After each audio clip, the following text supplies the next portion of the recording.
स्वागतं स्वागतं मान्यवर हो स्वागतम् आगतं स्वागतं मान्यवर हो स्वागतम्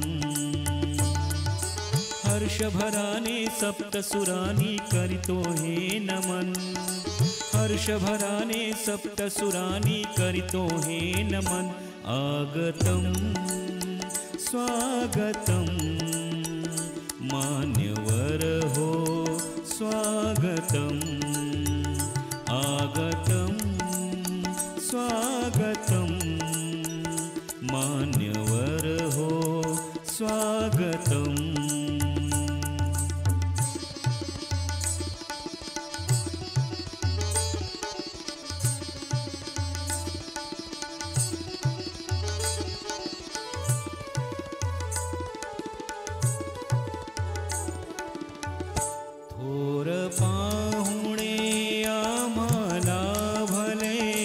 अमृतमय हे भाग्य उजळले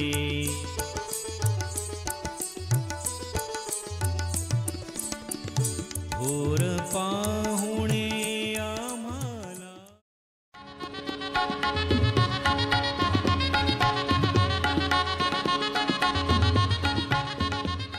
आपले सन्माननीय गटविकास अधिकारी सर येऊन गेले. त्यांनी प्रत्यक्ष शाळा बघितली, शाळेची वॉल कंपाऊंडची स्थिती बघितली आणि त्यावेळेला आपले सन्माननीय डॉक्टर साहेब बोलले होते की आम्ही तुम्हाला निश्चितपणे वॉल कंपाऊंड देऊ.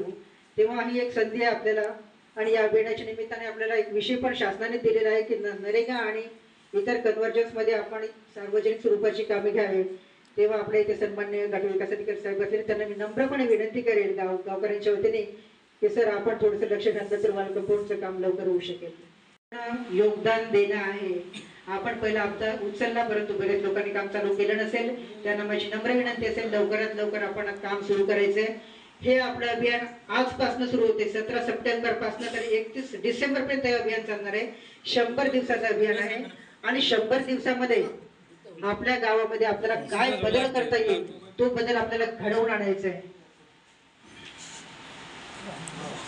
तर या सर्वांसाठी आपलं सहकार्य मला अपेक्षित असणार आहे. प्रत्यक्ष पाहणी केली आपल्या अंगणवाडीची आणि तेव्हा सांगितलं की तुला किचन सेट आणि शौचालय देण्यापेक्षा तुम्हाला नवीन इमारत देतो. आणि सरांच्या मी पाठपुरावा सरांकडे पाठपुरावा करतोय. लवकरच अंगणवाडी पण मंजूर होईल आपल्याला, त्याची एक आपण अपेक्षा करूया. परंतु जोपर्यंत अंगणवाडी येणार नाही पण हा आपला 100 दिवसाचा कार्यक्रम आहे. 100 दिवसामध्ये आपल्याला गावातल्या उन्या भरून काढायच्या आहेत. मग आजपासून संकल्प करायचा का आपण तंबाखू सोडायचा? संकल्प करायचा ना. चला आपण आज तंबाखू मुक्त गाव करण्याचा संकल्प करू. पण दारूचं काय सांगा, महिलांनी सांगा, महिला भगिनींनी दारूचं काय करायचं? आपण 200 रुपये देऊन आपल्या ग्रामपंचायतीच्या उपक्रमामध्ये खूप चांगला सक्रिय सहभाग दिलेला आहे. योजना आपण राबवतो त्याच्यामध्ये शासनाने म्हटले आहे जिथली लोकसंख्या 1000 असेल ना तिथे किमान 2 लाख रुपये लोकवर्गणी झाली पाहिजे. तशी शासनाला अपेक्षा आहे, पण मला माहिती आहे 2 लाखापर्यंत तर नाही जाऊ, पण तुमचं वेळोवेळी सहकार्य मला मिळत राहील. तर आपण ते पण सहकार्य करायला तयार असाल अशी मी आपल्याकडून अपेक्षा करतो. मित्रांनो, आपल्याला आपलं गाव जर स्वच्छ सुंदर करायचं असेल ना तर आपल्याला काय करावं लागेल माहिती आहे का? किमान आठवड्यातून 1 दिवस श्रमदान करावं लागेल. नाही आठवड्यातून शक्य तर किमान 15 दिवसातून एकदा श्रमदान करावे लागेल. ग्रीन विलेज मोडा. आणि यामध्ये ग्रामपंचायतने एकही पैसा खर्च न करता हा उपक्रम राबवलेला आहे. आणि यामध्ये प्रत्येक घरी जाऊन आम्ही लोकवर्गणी जमा केली आणि प्रत्येक घराने हसतमुखाने मला प्रत्येक घरी 200 पेक्षा कमी नाही एवढी रक्कम त्यांनी दिली. आणि 60,000 थोडी रक्कम नाही आहे आपल्या गावासाठी, पण 60,000 रुपये जमा झाले.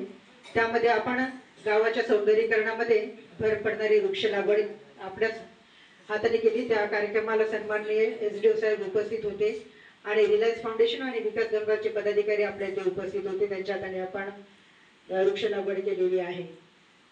तर असंच सहकार्य आम्हाला अपेक्षित आहे. कॉम्पिटिशन मध्ये भाग घ्यायला प्रतियोगिता म्हटलं तर आपल्याला समजत नाही कॉम्पिटिशन लोक या कॉम्पिटिशन मध्ये भाग घ्यायला जर आपल्याला आणखी काही तुम्हाला गावामध्ये करण्याची कोणाची संकल्पना असेल तर त्यांनी ती ग्रामसेवकांकडे आणि सरपंच मॅडमकडे सोपवावी, जेणेकरून व्हिडिओ साहेब आणि मी मिळून त्याला पूर्णत्वास कसं द्यायचं याचा विचार करू आणि 3-4 डिपार्टमेंटचा एकत्रितपणे खर्च करण्याचा आणि तुमचा लोकसहभाग या सगळ्या गोष्टी श्रमदान करणं आपल्याला अनिवार्य आहे. साहेब आणि मिलफंड मधून तुमच्या श्रमदानामध्ये सहभागी होऊ आणि सगळ्याच डिपार्टमेंटचा सगळ्याच विभागांचा याच्यामध्ये सहयोग राहणार आहे. तुम्हाला तुमच्या गावाला पहिला नंबर आणण्याचा तुम्हाला जर इच्छा असेल, तुमची जर मानस असेल तर तुम्ही आपसातले वाद कमी करून तुमच्या गावाचं एकत्रितपणे सगळ्यांचं प्रत्येक मुद्द्यावर एकमत कसं होईल ह्याच्याकडे लक्ष द्या. आणि बस तुम्हाला सगळ्यांना या प्रश्नांची शुभेच्छा. आणि या ठिकाणी ग्रामसभा करण्यात आलेली आहे. या ग्रामसभेला उपस्थित असलेले या गावच्या सरपंच ताई, जिल्हा स्तरावरून पालकत्व ज्यांना आपण प्रत्येक तालुक्याला दिलेलं आहे शिवसरांनी, ते आदरणीय टाटोले मॅडम, राऊत काका, माजी सरपंच आता वंजारी काका आणि या ग्रामसभेला उपस्थित असलेले या गावाचे सर्व त्यांची कार्यकारिणी, सर्व आणि बचत गटाच्या उमेदच्या ताई आणि हे सर्व उमेदच्या ताई आहे ना, आमच्यापासून आपण ते विषय घेऊन सांगत होतो की उमेदच्या ताईने सुद्धा उपस्थित राहायचं आणि या सभेला उपस्थित असल्याचे सर्व नोंदणी करून आपण सकाळी 9 वाजेपासून ही ग्रामसभा या ठिकाणी नियोजन केलेलं आहे. भरपूर वेळ झालाय. आपण सर्वप्रथम लाईव्ह अशा प्रकारचा कार्यक्रम सुद्धा या ठिकाणी ऐकलेला आहे की जे औरंगाबादमध्ये संभाजीनगर जिल्ह्यामध्ये तिन्ही या गावामध्ये आज तिथे ग्रामसभा झाली. त्या ग्रामसभेच्या लाईव्ह प्रसारण आपण ऐकलेलं आहे. त्या ठिकाणी ग्रामविकास मंत्री होते, त्यानंतर राज्याचे मुख्यमंत्री यांचं सुद्धा आपण मार्गदर्शन ऐकलं आणि त्याच्यानंतर आपण आज ग्रामसभा या ठिकाणी नंतर सुरुवात केलेली आहे. आतापर्यंत या ग्रामसभेबाबत तुम्ही जे निकष होते ते खेंडेकर साहेबांना मॅडमना तुम्हाला मार्गदर्शनच केलेलं आहे. परंतु हे जे अभियान आहे आतापर्यंत भरपूर अभियान आहे. संत गाडगे बाबा ग्राम स्वच्छता अभियान होतं, जलयुक्त अभियान होतं, परंतु हे सर्व अभियान जे आहे, शौचालय बांधाचं अभियान होतं, आता जे म्हणत होते ते 5 लाख शौचालय आपण एकाच वर्षात बांधले, अशा प्रकारचे वेगवेगळे अभियान आतापर्यंत होते. परंतु या सर्व अभियानाचा सारांश काढलाय आणि हे 6 ऑगस्ट शासन निर्णयानुसार ते अभियान सुरू झालेलं आहे. हे अभियान आजपासून सुरू झाले. आज 17 सप्टेंबर आहे आणि आजपासून ते 31 डिसेंबर पर्यंत या कालावधीचे जर दिवसांमध्ये तर हा 100 दिवसाचा कार्यक्रम, 100 दिवस 100 गुण, 100 दिवस 100 गुण अशा प्रकारचा हा उपक्रम आहे. आणि बक्षीस किती मोठ्या प्रमाणात आहे हे आता तुम्ही भाषणामध्ये ग्रामसेवकाच्या भाषणामध्ये ऐकलेलं आहे.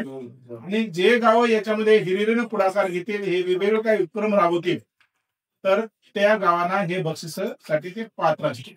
आता बरीच चर्चा झाली, परंतु अजून काय काय राबवायचे आहे याच्यामध्ये ते 5-6 मुद्दे सांगतोय की जे तुम्हाला पुढे नेण्यासाठी अतिशय मोलाचे ते जे आहेत ते सगळे सांगितले. बरेच की शौचालय नाही, फवारणीचा आहे, नालीचा आहे, मग जलकुठचा विषय आपण ते पाहू. तर या अभियानामध्ये 100 गुण दिले. ते उपक्रम राबवल्याशिवाय तुम्ही बक्षिसासाठी पुढे जाणार नाही.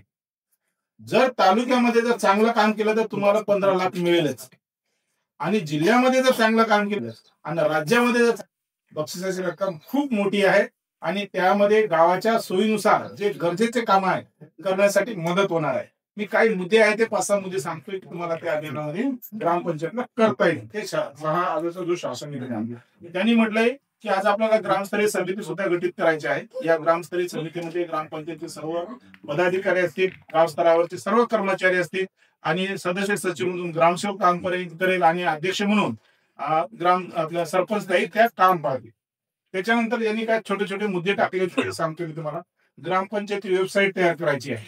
त्याच्यामध्ये गावाची सर्वसाधारण माहिती असेल, गावानं हाती कोणते कामं घेतली, पूर्ण कोणते केले, किती खर्च झाला, त्या साईडवर तुम्हाला कोणालाही पाहता येईल.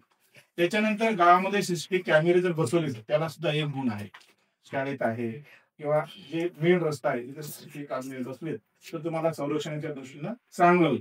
तर 15 वर गेले तर तुम्ही जर ते काम केले तर 100 गुणातला 1 गुण तुम्हाला मिळू शकेल. त्याच्यानंतर दप्तर अद्ययावतीकरणाचा एक त्याला मार्ग दिलाय. ग्रामपंचायत 133 नमुने असतील, ते बाकीचे जे तुमच्या नोंदवह्या आहेत ते जर अद्ययावत केला तर त्याला एक गुण आहे. त्याच्यानंतर ग्रामपंचायतच्या सर्व ज्या सभा आहेत, ग्रामसभा आहे, मासिक सभा आहे, वार्ड सभा आहे, महिला सभा आहे, तर या सर्व सभा घेतल्या, त्यांचं दप्तर अद्ययावत केलंय किंवा या ग्रामसभेत व्हिडिओ शूटिंग केली तर अशा प्रकारचा दस्तऐवज ठेवला तर 1 गुण आहे. त्याच्यानंतर आयुष्यमान भारत कार्ड काढणे. गावामध्ये जे कोण आहे केंद्र चालक, युवा कार्यकौशल्य आपला कॅम्प सुरू आहे. 100% गावातल्या लोकांचे जे लोक आहेत ते आयुष्यमान भारत कार्ड काढायचं आहे. याचा लाभ तुम्हाला माहित असेल की आपल्या घरातला कोणी बिमार पडला असेल, मोठा आजार झाला असेल तर निवडक जे दवाखाने आहेत तर राज्य शासन 5 लाखापर्यंतचा खर्च त्यांना आजाराचा शासन देत असते. त्यामुळे हे कार्ड काढणं फार गरजेचं आहे. हे पंतप्रधान मोदी साहेबांचं फार हे त्यांचे जे कार्यक्रम असतात हा महत्वाचा कार्यक्रम आहे. आपले जर शिल्लक लाभार्थी राहिले असेल तर ते केंद्र चालकामार्फत आपला कॅम्प सुरू आहे. आपण हे आयुष्यमान भारत कार्ड काढून घ्यावं. त्याच्यानंतर दिव्यांग ओळखपत्र तुम्ही आता बोलत होते 5% जर आपल्या गावामध्ये जेवढे काही अपंग लाभार्थी, दिव्यांग लाभार्थी असेल त्यांचं ओळखपत्र तयार केलं तर त्याचा सुद्धा 1 गुण आहे. त्याच्यानंतर कर वसुली आणि पाणीपट्टी वसुलीचा आता विषय झालाच. मी नेहमी सांगत असतो की ग्रामपंचायत ही ना नफा ना तोटा या तत्वावर चालत असते. ग्रामपंचायतनं खातेदाराकडून कर जमा करायचा आणि त्या करातून कुठं खड्डा पडला असेल तर मुरुम टाकणे, ब्लिचिंग पावडरचा खर्च आहे. आता दसरा येतो, दिवाळी येते, कुठं लाईट नसेल तर त्या पैशातून लाईट लावणे, ग्रामपंचायत कर्मचाऱ्याचा पगार असेल, काही इतर जे तुमच्या किरकोळ काम आहे तर या निधीतून करता येते. जर तुमच्याकडून कर जर वेळीच भरला तर त्याला सुद्धा 1 गुण दिलेला आहे. थकीत सर्व रक्कमा वसूल करायची आहे. त्या लोकवर्गणीचं ते बोलले थकीत असावे. त्याच्यानंतर रेन वॉटर हार्वेस्टिंगचं आहे, हे नरेगामध्ये आपल्याला करता येते. आपल्या गावामध्ये जेवढे काही शासकीय इमारती असेल, शाळा असेल, अंगणवाडी असेल, ग्रामपंचायत असेल, त्याला जर रेन वॉटर हार्वेस्टिंग केलं तर त्याला सुद्धा 1 गुण भेटतो. त्यानंतर सांडपाणी व्यवस्थापनाचं आहे. तर आपल्याला माहित आहे की गावामध्ये याच्या नालीचं पाणी तिकडे गेलं, याच्या बाथरूमचं पाणी तिकडे गेलं तर प्रॉब्लेम तयार होते. गावामध्ये सांडपाण्याची जर व्यवस्था केली किंवा मग काय आता तिथं जर सध्या कडक जमीन आहे तर शोषखड्डे जर घेतले तर ते सांडपाणी निचरा होण्यासाठी मदत होते. त्याच्यामुळे काय होईल तर आरोग्य सुद्धा सुधारेल, म्हणजे डागण लागणार नाही, मच्छर होणार नाही, पाण्याची पातळी सुद्धा वाढ. शाळा अंगणवाडी आहेत त्यांना सुविधा द्यायच्या आहेत. शाळा असेल तर शाळेतील मुला मुलींसाठी स्वतंत्र मूत्रीघर असेल, त्याच्यानंतर शौचालय आहे, शाळेच्या भिंती आहेत तर त्या बोलक्या असाव्यात, शाळा ही मॉडेल म्हणून असावी, आणि अंगणवाडीचं सुद्धा तसंच आहे. त्याच्यानंतर पशुवैद्यकीय उपचार केंद्र जे आहेत आपल्याकडे ते स्वच्छतागृह असावं, तिथं पिण्याच्या पाण्याची सोय असावी. त्याच्यानंतर जनावरांसाठी तिथं खोडावा असावा. असं जर असेल तर त्याला सुद्धा 1 गुण आहे. त्याच्यानंतर स्मशानभूमीला शेड असावं, पाण्याची सोय असावी, सौरदिवे असावे, त्या स्मशानभूमीकडे जाण्याचा पोहोच रस्ता असावा. असं जर त्या गावाची स्मशानभूमी असेल तर त्यांना सुद्धा 1 गुण आहे. घरकुल. आता घरकुलचा हा विषय फार महत्वाचा आहे. सर्वांसाठी घरे, अशा प्रकारचे पंतप्रधान महोदयाचं एक वाक्य आहे आपल्या घरकुलासाठी. आपण केंद्राकडून पंतप्रधान आवास योजनेमधून घरं देतो. त्याच्यानंतर राज्य योजना आहे, रमाई आवास योजना असेल, शबरी आवास योजना आहे, मोदी आवास आहे, पारधी आवास आहे, जनमन आहे. अशा प्रकारच्या ज्या योजना आहेत त्याच्यामध्ये ज्या लाभार्थ्यांना घरं मिळाले असत त्यांनी जर मुदतीत घरं पूर्ण केले, 90 दिवसामध्ये घरं पूर्ण करायचे. आपल्या गावाचं जर आता लिस्ट बघितलं तर 130 घरं मिळाले आणि 80 घरं सुरू झाले. अद्यापही ज्या लाभार्थ्यांना घरं मिळाले त्याच्यातले 50 घरं सुरू नाही झाली. सध्या आता पावसाळा सुरू आहे, पण आता पावसाळा झाल्यानंतर हे जे 50 उर्वरित लाभार्थी आहेत त्यांनी सुद्धा तात्काळ आपल्या घराला सुरू करावं. आधी 15-15 हजार रुपये दिले तुम्हाला. तुमचं जर जुळतं झालं तर पुन्हा आम्ही त्याला दुसरा हप्ता 70,000 देतोय. त्याच्यानंतर 30,000 आणि शेवटचे 5,000 देतोय. आणि नरेगाचे मस्टरचे 27,000 रुपये नरेगाचे मस्टरचे पेमेंट देतोय. जे लाभार्थी आहेत त्यांनी आपलं घर सुरू करावं आणि मुदतीत पूर्ण करावं. त्याच्यानंतर डचा जो यादी होती, आता सर्व डच्या लोकांना सर्वांना घरे मिळाली. कुठलाही लाभार्थी शिल्लक नाही, तुमच्याच गावाचं नाही तर जिल्ह्याचं नाही, तालुक्याचं नाही. आता जे नवीन सर्वे झालाय त्याच्यामध्ये सुद्धा 84 लोक तुमच्या इथले आहेत. नवीन आपण टप्पा 2 मध्ये गावामध्ये मोबाईल ऍपद्वारे सर्वे केलेला आहे. आता त्या लोकांना सुद्धा हे घरं संपलेली आहेत. नवीन सर्वेमध्ये त्या लोकांना सुद्धा घरं मिळतील. त्याच्यानंतर लखपती दिदीचा एक विषय आहे. आता मुख्यमंत्री महोदयांना सुद्धा भाषणामध्ये तुम्ही त्यांचं जर ऐकलं असेल तर जे उमेदच्या महिला आहेत, ज्या महिलांना 1 लाखापर्यंत त्यांना जर बँकेचे वगैरे मिळाले तर त्यांना लखपती दिदी करण्यास सुद्धा स्वयंसहायता बचत जे गट असतात त्यांना लखपती दिदी असं करण्याचा सुद्धा या अभियानाचा उद्देश आहे. ते वाढीव रक्कम 50,000 आले. त्याच्यामध्ये बांधकामाचे आणि हे सौरचे आहेत, सौर लाईटचे. परंतु अद्यापही शासन मुख्यमंत्री महोदयाने शासनाने डिक्लेअर केलेला आहे. परंतु जो वाढीव निधी आहे 50,000चा तो अजूनही सिस्टीमला आला नाही. आपण जे त्याच्यानं PFMS ने पेमेंट करतोय तर त्याच्यामध्ये अजूनही आलेलं आहे. वाढीव डिक्लेअर केलेलं आहे पण प्रत्यक्ष अजून लाभ देणं सुरू झालेलं नाही. ते लगेच सुरू होईल तेव्हा ते 50,000 लाभार्थ्यांना मिळतील. आता तुम्ही बोलता बोलता काही विषयी या ठिकाणी चर्चेमध्ये आलेले आहेत. त्याच्यामध्ये तुमचा एक शौचालयाचा फार महत्वाचा मुद्दा होता. आम्ही जेव्हा शौचालय बांधत होतोय गावामध्ये टार्गेट देत होतो, आपण भाषण करत होतो, सकाळ संध्याकाळ सांगत होतो महिलांची किती उद्भस होते, किती त्रास होतोय, मग शौचालय बांधा, असं करा तसं करा. शासनाला 12,000 दिले, अद्यापही देणं सुरू आहे. परंतु बांधले, परंतु ज्या उद्देशासाठी शासनानं हे बांधण्यासाठी पैसे दिले त्याचा वापर वेगळ्या पद्धतीने झालाय.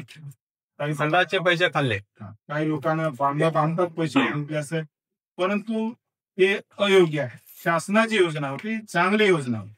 बांधल्या लोकांना काय केलंय, काही लोकांना आपले लाकडं ठेवून दिले, काही लोकांना कुटार भरलाय, काही लोकांना नाणी घर केलंय, काही लोकांना आम्ही तपासायला गेलो होतो, मी एका टीम मध्ये होतो. काय आढळून आले की कोकणामध्ये असं पाहता तपासायला गेलो ते एखादं आंबेच की तुला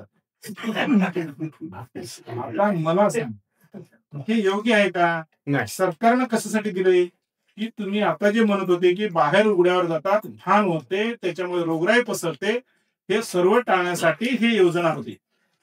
आता ही योजना सुरूच आहे. आताही 12,000 आपण देतोय. ज्यांनी यापूर्वी लाभ घेतला नसेल तर पुन्हा आजच्या ग्रामसभेमध्ये खेंगेकर साहेब त्यांची यादी तयार करा, नव्याने शौचालय बांधा आणि बाहेर जाण्याचा टाळा. हे फार महत्वाचं आहे. रात्री बेरात्री तुम्ही बाहेर गेलेत, आताच तुम्ही म्हणत होते की आमच्याकडे लाईट आहे, लाईट नाही.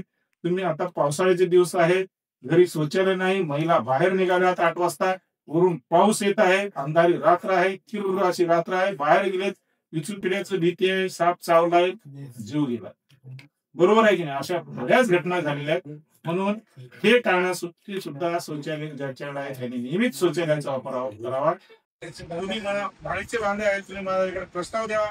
त्या 262 प्रकारचे काम आहेत, त्याच्यामध्ये तुमच्या भौगोलिक दृष्टीने तुमच्याकडे जे काम आपल्याला देणं शक्य आहे ते सर्व काम या गावाला एक वेगळं गाव म्हणून मी सर्व काम मंजूर करतो. या ठिकाणी तुम्हाला आश्वासन देतो. या ठिकाणी मागतो. धन्यवाद.